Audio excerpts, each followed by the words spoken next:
one of my favorite dresses. It's so smooth. You are in position. We're good? We're good. Okay. So welcome to our very first Facebook Live video. Hopefully it will go smoothly. We'll see. We haven't done this before, so we'll see how it goes. So welcome to the library. We were going to have a big party today. It is the 150th anniversary of when the library first opened on April 1st, 1870. But thanks to the pandemic, we can't have anyone in here, so we are bringing the library to you today. And many thanks to my cameraman, who is keeping actually at least 8 feet away from me as we do this. 6 feet is the minimum distance that you should follow, but for extra safety, he's going to stay 8 feet away. I'm not wearing gloves, but I'm not going to touch anything. He is wearing gloves, so we are doing everything we can to follow the safety protocols. So I know a lot of people are having a hard time stuck at home. We've actually noticed that a lot of our regular patrons stop by every day to see if we're open. And it was a really painful decision to close the library. It is a really important place for a lot of folks, but due to the nature of the pandemic, we needed to make a decision that was safe for everyone. You should be staying home. You should be wearing gloves. You should probably wear a mask, is where they're heading now. That's still kind of up in the air. Maintain 6 feet distance, and follow the rules. This really is important. If you've been in contact with someone who has tested positive, if you've been in contact with someone who has the symptoms, remember that you could be carrying the virus and you need to be able to stay home and not infect anyone else. So this is not the first time that the library has closed for a pandemic. We actually did this 102 years ago, just about, in October of 1918, when the influenza pandemic was running through the country. The library was closed for 3 weeks that year. All of the library actually shut down. For the same reasons that everything is shut down now, the way you stop the pandemic is you stop interacting with other people, you stay home, you stay safe. So we've been here before. It was a long time ago, but we got through it, and we're going to get through it again. Important housekeeping point, a lot of people have been concerned about this. While we are closed, there are no late fees. Keep whatever you have. Whatever you have at home, keep it until this is all over. Right now, all of the due dates have been extended to April 30th. If we have to extend it further, we will. Do not worry about getting charged late fees. We've also been working to make sure that everyone's card that needs to be renewed gets renewed, so that you can access all of our online services with your library card. So what can you do? We've got ebooks, we've got audiobooks. Those are all accessible to you. All you need is the internet and the barcode number from the back of your library card. You can go to our website, bronsonlibrary.org, to find out more information about that. If you do not have a library card, you can still get one while we are closed. Again, go to our website. There's actually a link right there on the first page, how to get a digital card. You fill out the form, submit it, and then you'll get an email giving you the next steps, and then you can start using your new library card. Once we open, if you want to come in and get the physical card, you can do that, but there's no need to wait. Go online, get a card today. It's free, completely free. So what are we doing while we're closed? Obviously, we're helping people sign up for library cards. Most of our employees are working from home right now. If you call the library, we're not going to answer the phone, but if you call the library, you leave a message, someone will call you back. It's not going to show up in your caller ID as coming from the library. It may actually show as being come from a blocked number because our staff are making the calls from their home phones, their cell phones. But someone will return your phone call. If you send us an email, we will send you a reply to that as well. Feel free to ask us any of the questions you would have asked us while we were open. You can ask us now, leave a message on the phone, or send us an email, and we will help you out. The other thing we've been doing, the maintainers have been in the building and they've done a deep clean. First they disinfected everything, and now they've been doing a deep clean, taking advantage of the building being closed. The floors have been scrubbed and waxed. The floor in here, the main reading room, is super shiny, which is great. So they've been shampooing the carpets, doing all sorts of projects. We're going to go over here by the window, so forgive the bouncing of bounciness of the video as we do this.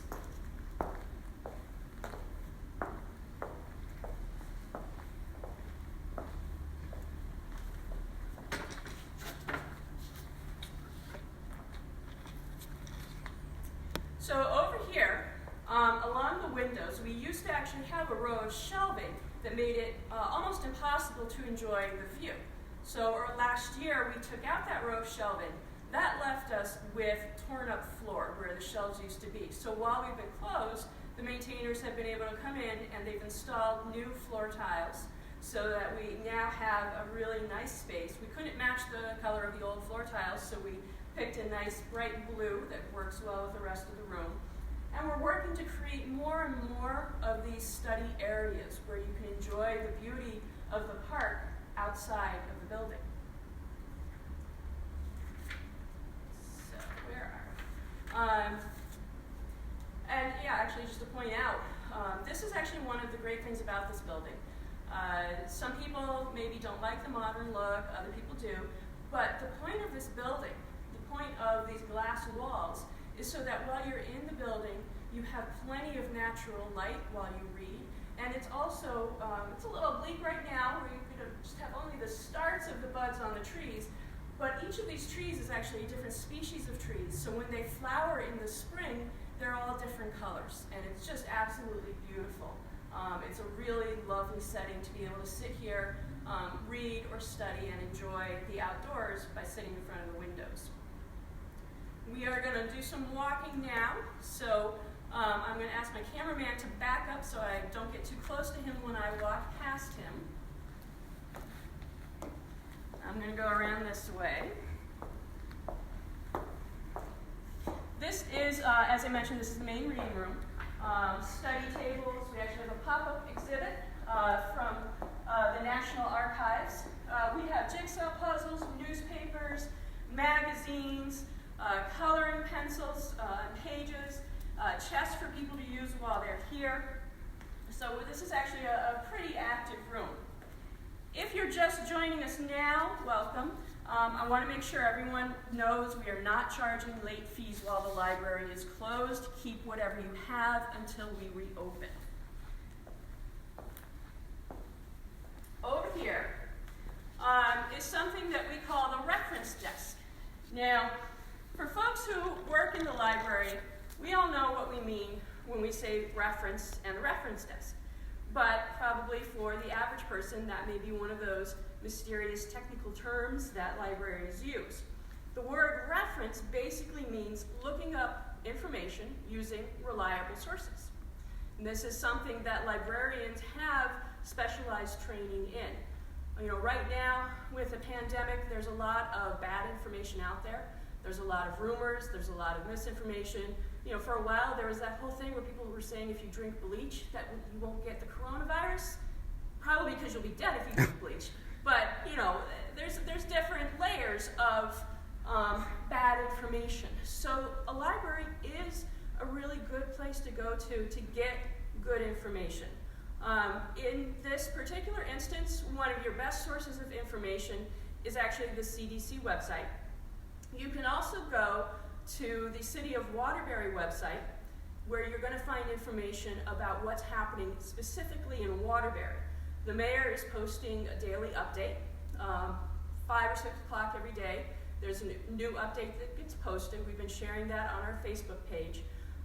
If you have questions specifically about Waterbury, if you need assistance, if you're in quarantine, or if you're a senior who needs to stay home, you can call 311, and the city will be able to assist you. If you have questions in general about what's happening in Connecticut, you can call 211. They're also looking for volunteers to help, so if you especially have any medical background, now's a really good time for you to volunteer. Or if you just want to see what you can do to help the community, you can call 311 and see if they can use your assistance here in Waterbury. So the reference desk is normally where you would go to get information. You can still call us, 203-574-8225, and leave a message. So anything you have a question about, our librarians can help you find the answer. There's a saying that a Google search will give you 1,000,000 answers, but a librarian will give you the right one. So, you can call us, you can email us. If you go to our website, bronsonlibrary.org, you'll be able to find all of our contact information. You'll be able to ask questions, and we will send you replies. You'll also find some resources there. We're going to move that way now to one of my favorite things in the library. And Raechel, I did have a question. One of our viewers wants to know if you know the percentage of people that fill out the census yet. The census, today is Census Day. Woo, Census Day. The last time I looked a couple days ago, we were at 27% of Waterbury having completed the census. So hopefully that number has gone up. But it's, there's still time. There's still a couple weeks. And people should be aware, if your household has not completed the census, eventually someone's going to come knock on your door because they need that information. It is something that is important to have. If you got the census form in the mail, some people got the whole packet with all of the questions. You don't have to fill it out online. You can actually fill it out on paper and put it in the mail to send it back. When I was listening to WATR this morning, Barbara Davitt was saying she did not receive the form, just the notification certificate. So she called in and asked them to send her the form. You can also complete the census over the form. There's actually a lot of different ways to do it. And it is something that's really important to have happen.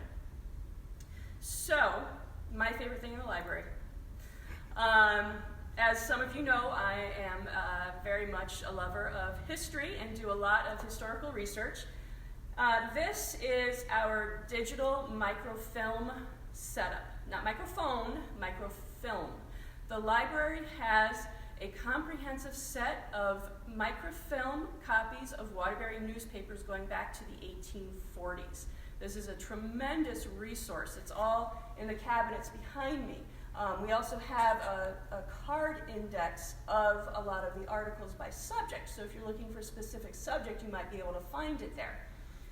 So the digital scanner, we also have the old school readers, but the digital microfilm scanner lets you save the articles to a flash drive.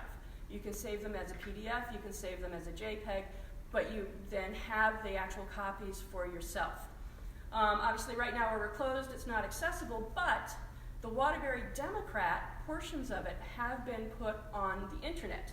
So from 1887 to 1917, issues of the Waterbury Democrat are available on the Library of Congress website. And if you go to our website and click on the link for genealogy and local history, you'll find the link to the Democrat online. One more little stroll this way. As we go by, you'll see the index cards, catalog for the microfilm.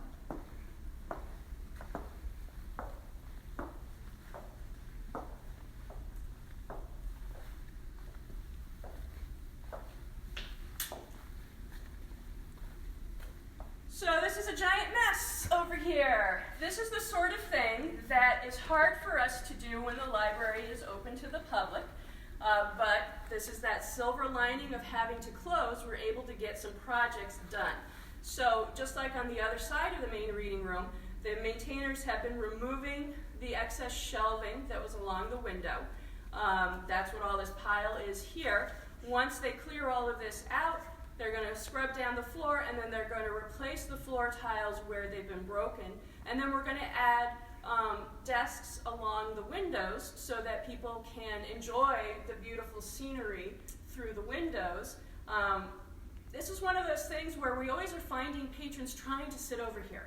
They're always trying to sit by the window. It's a nice, quiet space away from everything.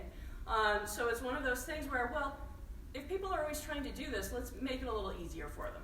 And it really is a beautiful space. So, this is where it's going to get tricky because you're going to have to go back because I can't get past you unless I get too close to you. So, we're going to head out. One of the other things we're doing is that we just got a small grant from the Connecticut State Library, thanks in part to the Institute of Museum and Library Studies.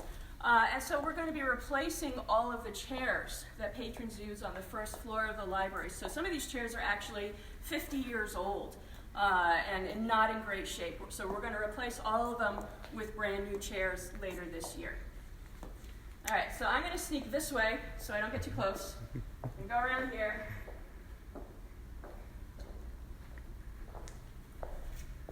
And we're going to head out to the main lobby. As we go by, this area here is where we have the new arrivals. So we have the nonfiction, large print, audiobooks. On the other side is the fiction, the new arrivals. We keep a lot of resources for patrons, so we actually keep a binder with new job postings. So if you're looking for employment, that's a resource. We have handouts from area nonprofits and free magazines. There's a lot of material here that we make available for everyone. This was actually something I know a few people took advantage of right before we closed. Personally, I don't read fast enough to ever be able to borrow the 14-day books. I always have to wait till the books are a little bit older because I can't finish them in 2 weeks. But while we're closed, if you have a 14-day book out, you can keep it for however long it takes until we reopen. One other thing to point out as we go by, our graphic novel collection. This is something that we've been working on over the past year. We used to have our graphic novel collection just sort of scattered throughout the building, so we've now consolidated it all, and we're working on building that collection into something that has all of the best material.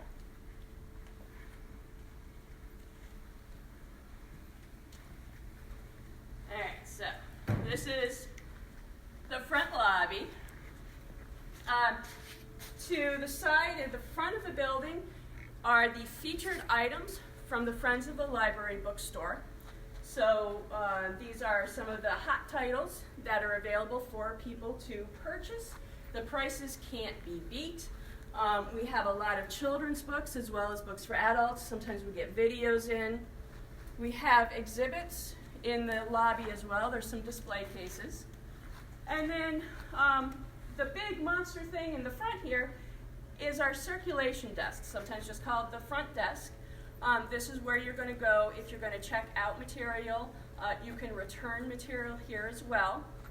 One thing that not everybody realizes, but when you return something, you can actually ask for a receipt. So if you want to make sure that you don't get charged for something having not been returned in time, we will actually give you a printout, a receipt showing that you returned it on a specific day and time. If you need to print, because we offer print services, you will go to the front desk to put money on your card or your guest pass in order to be able to print. So there's a lot of different services that happen at the front desk. So this space actually got renovated about 5 years ago. I think it was about 5 years. So the desk is brand new. We got the monitors in, new carpeting, new lighting. So it's been a process over the past 5 years. Section by section throughout the building, we've been doing work to give it a renovation and overhaul. It's all about 50 years old, so it's time for a refresher. As we walk through, just to point out, the mobile overhead was created by a local artist, Ted Martland.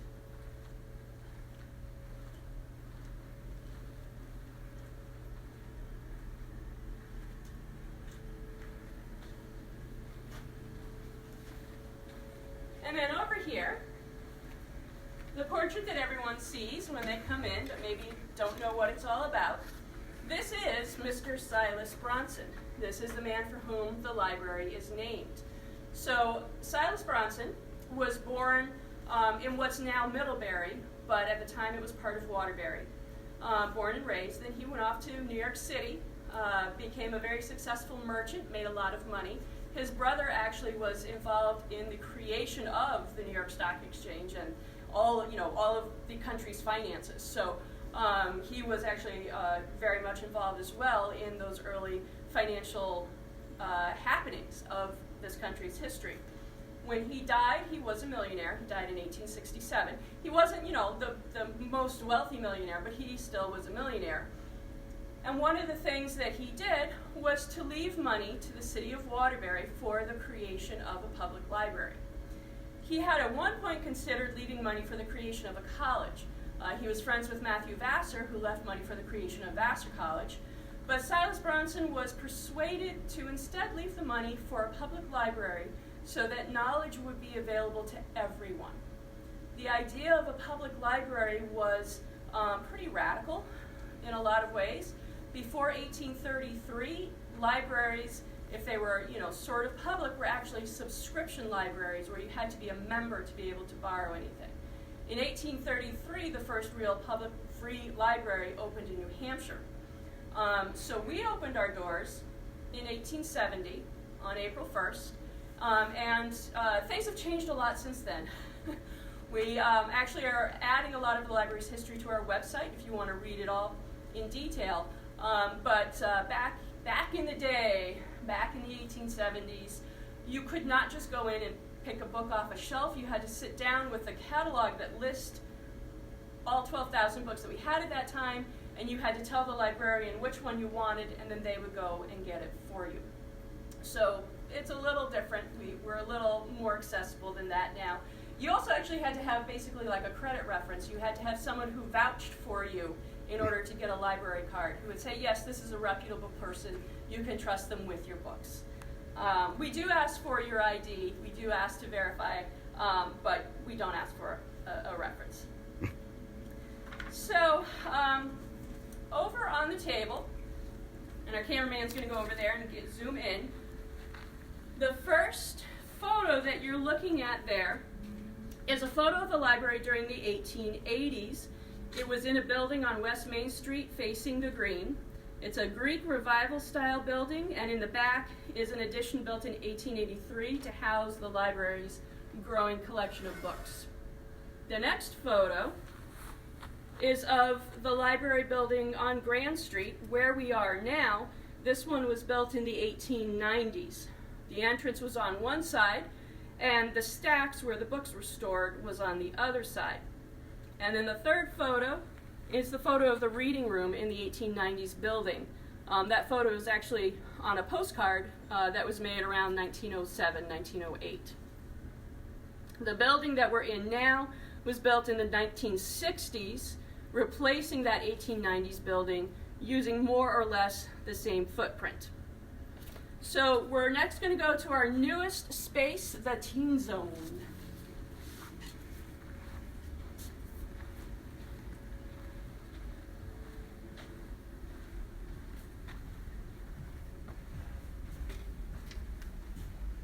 This is definitely testing the limits of how much I can talk. All right. So the Teen Zone was created, was it last year? I think it was only about a year ago that we created this space that is really dedicated for use by teenagers and young adults.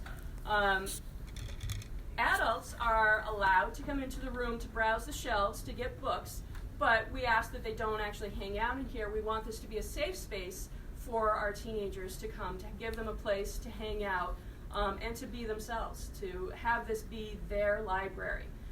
This is something that has been working out really well. There was one day in the summer actually where I was in here and there was a group of teens who were working on a project. They were creating a game. So they came and they sat over on the comfy couch and collaborated with each other. This was a place where their parents knew they'd be safe and they were able to work together using our Wi-Fi connection and do what they needed to do. So I think next we're going to go upstairs to the second floor. The entire second floor is dedicated to children and their caregivers. It used to actually be only one room on the second floor that was for the kids, but it was expanded to include the entire second floor space. Did have a viewer who asked if this can be put on our site for future viewing? Yes, we will be saving this, and so unfortunately you'll be able to see me forever on this video. So again, new carpeting in this area, part of the ongoing renovations. So if you are just joining us now, welcome. And again, to say once more, no late fees while we are closed. This is a really important thing that we want to make sure everyone knows. Picture book room, media room. We have a ton of movies and music for children. And then the main children's room this way. We're also doing some online story times. Our head children's librarian, Mr. C, has posted his first story time on YouTube. It is also available on our Facebook. And then we're just going to get set up here.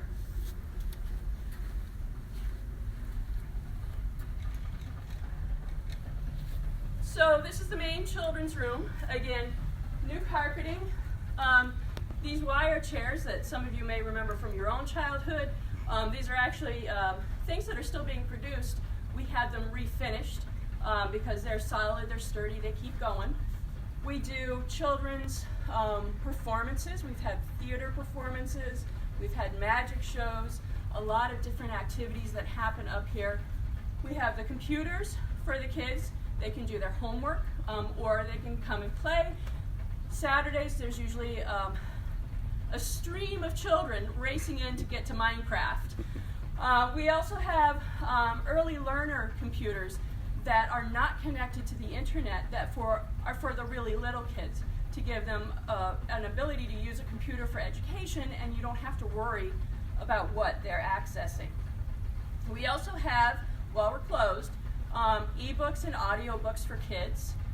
One idea for what you could be doing at home is actually with audiobooks, you can listen to an audiobook as a family.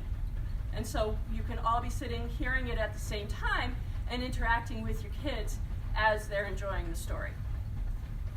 So, one other thing I definitely want to mention up here, the 45th annual poetry contest is still happening.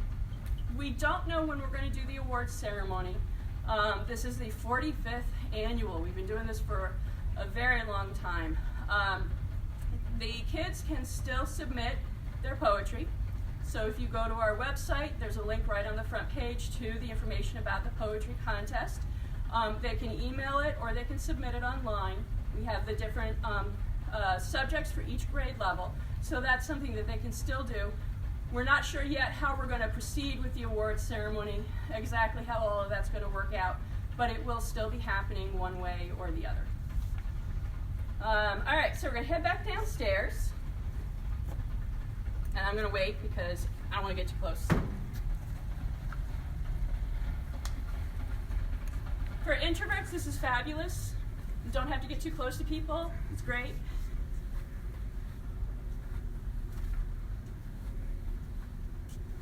One of the other resources we have online is Mango Languages. There are more than 70 different language lessons, so you can learn all different languages. And if the kids want to have a little bit of fun, one of the languages you can learn on Mango is pirate. So you can all run around the house going, "Arr!"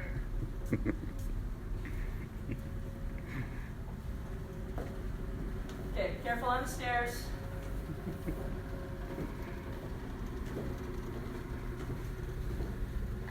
The library also has a lot of different clubs.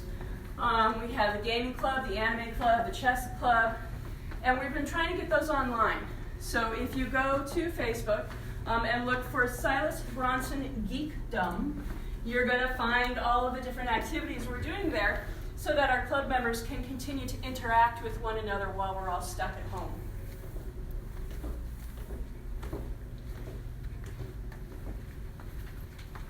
All right, so we're going to head to the east wing. Down this way.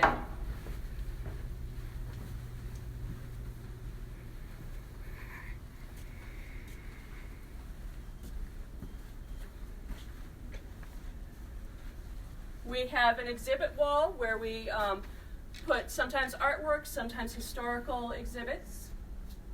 And then over here is more of the Friends of the Library bookstore. And again, the prices can't be beat. Hardcover, and you can get relatively new hardcover books in perfect condition for $1.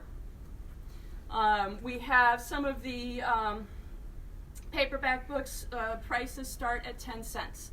So there's a big range of price from 10 cents to $1, so it fits most budgets.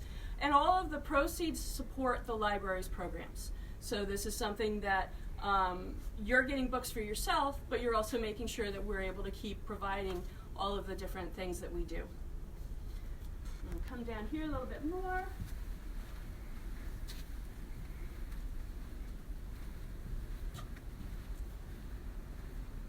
So this is the East Wing, a very literal name. When the library was built in the 1960s, it was built in two parts. So the main reading room area was built in one section, and then this area, the East Wing, was built in a different section, so it gets called, and has been called all this time, as the East Wing, because that's what they called it during construction, and there we are today. This was renovated in the past year or so, new carpeting, as well as a consolidated setup for all of the public computers, printing, copy machines. We are working someday on adding fax. It's surprisingly complicated to add fax nowadays, but it is something that we are working on. So anyone can come and use the computers when we're open. While we're closed, just so you know, our Wi-Fi is still on, and you can access the Wi-Fi from outside of the building. So that, you know, if you really need that, it is an option to sit in a car, to sit by yourself in the park. You should still be able to pick up the Wi-Fi signal. So one of the things we have, our librarians will help you figure out how to find things on the internet, but we also have a lot of databases that you can access from home, since that's where you are, unfortunately. Auto repair reference.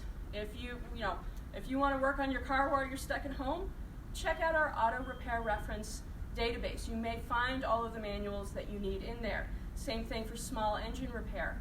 We also have a small business resource center that gives you access to a ton of really helpful resources if you want to start a small business or if you already own a small business.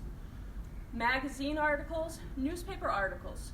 You can access those on our website as well using using your library card, as well as the state library's online resources. So if you go to our website and just click on research, that will give you access to all of that. So our last stop is going to be the computer classroom, which we installed last year with these great glass walls that create a room that still gets plenty of natural light, but creates a bit of a sound barrier so the classes don't disturb the people working on the computers. I do have a viewer who asked where should her daughter submit her poem to. So if you go to our website, right on the front page of the website, it says Poetry Contest Update. Click on that link and it will take you to the information.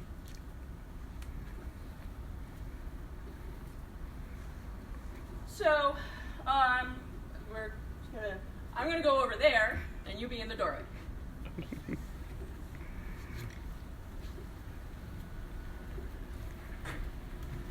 All right. So, the acoustics aren't that bad in here. So the computer classroom, we use this for programs that we offer. So we have coding classes for kids. We have coding classes for adults. We've been working with Brass City Gamers. They've been doing a lot of great stuff here. Literacy Volunteers uses this space in order to do some of their language classes for English language learners. And we also have been doing the VITA tax prep here. The free tax prep is going to return when we reopen because the deadline for filing your taxes was extended. So when we reopen, we'll be able to offer that again. We also have a small conference room and then a large meeting room in the basement. Those are available for local nonprofits and community members to use if you need a meeting space. We use the basement room a lot for our clubs, for showing movies, a lot of different activities. This is a really weird time at the library because there's no people here. A library, you could say, is a collection of books, but without the people, it's not really a library. So, the most special thing that we've been sort of keeping hush-hush, but I got the the go-ahead to let you know what's going on. The Rotary Club donated a 3D printer to the library so that teenagers have a chance to learn how to use that technology. We are currently using the 3D printer to create the frame for the shields worn in the hospitals by the medical personnel. So we are using our 3D printer, and that's showing you the printing in action to help make the face shields.